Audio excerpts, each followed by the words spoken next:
നമസ്കാരം, മലയാളി വാർത്തയിലേക്ക് സ്വാഗതം. പടപ്പക്കരയിൽ അമ്മയും മുത്തച്ഛനെയും തലക്കടിച്ച് കൊലപ്പെടുത്തിയ സംഭവത്തിൽ പ്രതിക്ക് കുറ്റബോധത്തിന്റെ കണിക പോലുമില്ലെന്ന് പോലീസ്. പ്രതി അഖിലിനെ ശ്രീനഗറിൽ നിന്ന് കേരളത്തിലെത്തിച്ചു.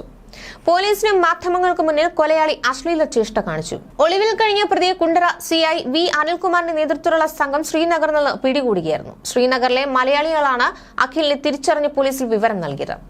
4 മാസം പോലീസിനെ കണ്ണുവെട്ടിച്ച് ഒളിവിൽ കഴിഞ്ഞ ഇരട്ടക്കൊലക്കേസ് പ്രതി അഖിലിനെയായിരുന്നു കേരള പോലീസ് ശ്രീനഗറിലെത്തി പിടികൂടിയത്. ഇക്കഴിഞ്ഞ തിങ്കളാഴ്ച കസ്റ്റഡിയിലെടുത്ത പ്രതിയെ നാട്ടിലെത്തിച്ചു. അമ്മയും മുത്തച്ഛനെയും കൊലപ്പെടുത്തിയ പ്രതിയുടെ മുഖത്ത് കുറ്റബോധത്തിന് കണിക പോലുമില്ലെന്നാണ് പോലീസ് പറഞ്ഞത്. 2024 ഓഗസ്റ്റ് 16 പടപ്പക്കരയിലെ വീട്ടിൽ വെച്ച് ആദ്യം മുത്തച്ഛൻ ആന്റണി ചുറ്റിക കൊണ്ട് തലക്കടിച്ചു വീഴ്ത്തി. തുടർന്ന് അടുക്കളയിൽ പോയി ഭക്ഷണമുണ്ടാക്കി. ഭക്ഷണം വിളമ്പി നൽകാനായി അമ്മ പുഷ്പലതയെ അഖിൽ ഫോണിൽ വിളിച്ചു വരുത്തി. വീട്ടിലെത്തി അമ്മയെ ചുറ്റിക കൊണ്ട് ആക്രമിച്ചു. നിലത്ത് വീണ പുഷ്പലതയുടെ മരണം ഉറപ്പാക്കാൻ ഉളി കൊണ്ട് കുത്തി.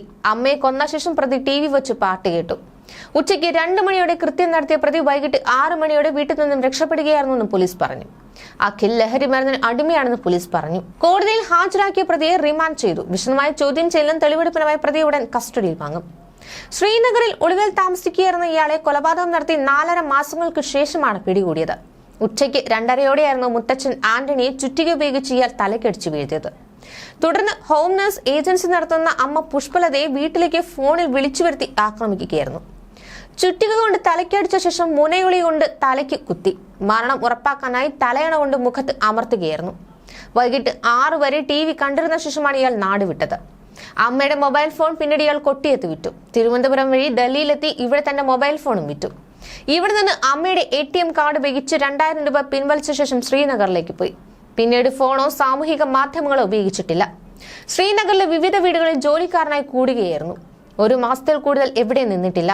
അടുത്ത മാസം ശ്രീനഗറിൽ നിന്ന് നേപ്പാളിലേക്ക് കടക്കുകയായിരുന്നു ലക്ഷ്യം. കൃത്യം നടന്ന് 20 മണിക്കൂറുകൾക്ക് ശേഷമാണ് പോലീസിന് സംഭവത്തെപ്പറ്റി വിവരം ലഭിച്ചത്. തുടർന്ന് 5 സംഘങ്ങൾ രാജ്യം മുഴുവൻ നടത്തിയ അന്വേഷണത്തിലാണ് അഖിലിനെ കണ്ടെത്തിയത്.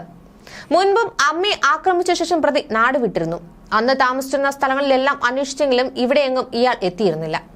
വിവിധ സംസ്ഥാനങ്ങളിൽ വാട്സാപ്പ് ഗ്രൂപ്പുകളിൽ പോലീസ് പ്രതിയുടെ ഫോട്ടോയും വിവരങ്ങളും പ്രസിദ്ധീകരിച്ചിരുന്നു. കേരളത്തിലും ഗോവയിലും കുളു മണാലി ഭാഗങ്ങളിലും പോലീസ് അന്വേഷണം വ്യാപിപ്പിച്ചിരുന്നു. വിമാനത്താവളങ്ങളിലും നേപ്പാൾ അതിർത്തിയിലും വിവരങ്ങൾ കൈമാറി പാസ്പോർട്ട് തടഞ്ഞു. എന്നാൽ അന്വേഷണത്തിൽ പുരോഗതി ഉണ്ടായില്ല. ഇതിനിടെ ശ്രീനഗറിൽ പ്രതി ഉണ്ടെന്ന് വിവരം ലഭിക്കുകയായിരുന്നു. കുണ്ടറ SHO അനിൽകുമാറും 2 CPOമാരും ഇവിടെ എത്തി. 2 ദിവസത്തെ അന്വേഷണങ്ങൾക്കൊടുവിൽ പ്രതി താമസിക്കുന്ന വീട് കണ്ടെത്തുകയായിരുന്നു. കാശ്മീർ പോലീസ് SSP ഇത്യാസ്, കാശ്മീരിലെ മലയാളികളായ ആരിഫ്, ഉമൈസ്, ആദർശ്, കണ്ണൂർ സ്വദേശി നൊമാൻ മാലിക് എന്നിവരും പോലീസിന്റെ സഹായികളെ കൂടെ ഉണ്ടായിരുന്നു. രാമുൻഷി ബാഗ് പോലീസ് സ്റ്റേഷൻ അതിർത്തിയിലെ ദാൽ ലേക്ക് നൻപർ 9 സമീപമുള്ള വീട്ടിൽ ജോലിക്കാരനെ കൂടിയിരിക്കുകയായിരുന്നു പ്രതി. വീടിനുള്ളിൽ ഉച്ചഭക്ഷണം കഴിച്ചുകൊണ്ടിരിക്കുമ്പോൾ പോലീസ് സംഘം മുറിക്കുള്ളിലെത്തി പിടികൂടുകയായിരുന്നു. ന്യൂസ് ഡെസ്ക്, മലയാളി വാർത്ത.